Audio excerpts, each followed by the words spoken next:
Mel Robbins is an industry plant. She was just lucky enough to be chosen for the next grifter for the spot. But she is no different than all the rest of them. Dr. Oz, Dr. Phil, Tony Robbins, Deepak Chopra, Jay Shetty. The list goes on and on and on.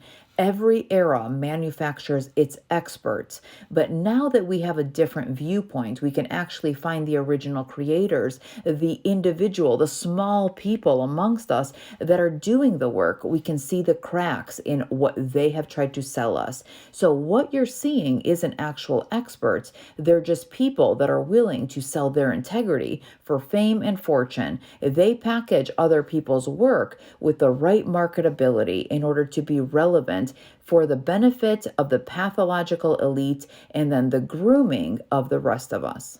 So the reason why you don't resonate deeper than Mel's 54321 ADHD hack, which she stole from another therapist and pandered as her own, is because it's not authentic. There's no depth to it, but that's exactly what the self-help industry does. They are masterful at taking structural problems and claiming it as a you issue.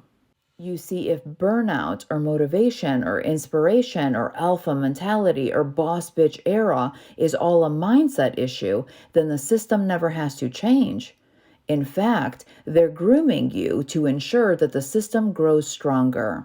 So what they do is pander to you just enough 101 information to where you believe that you're the issue, to where you believe you're growing and evolving, but also ensuring that you're not actually growing and evolving. If you actually do the healing and the consciousness work, which is slow and requires depth and grit, then everything that they sell to you would crumble. In fact, you would see beyond the illusion of all of these power structures, and they are never going to sell to you anything that makes you realize that you have given up the majority of your life filling cubicles so that way they can enjoy theirs.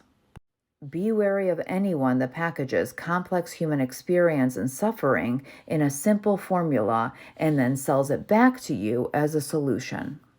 So, in summary, they're not just creating celebrities, they're creating authority in every field. They are wagering how much you're willing to sacrifice yourself in order to call it a well lived life.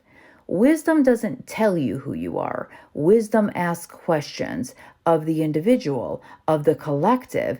And if we start doing that, then most of us will realize that we are well adjusted individuals in a very sick society. But that's showbiz, baby.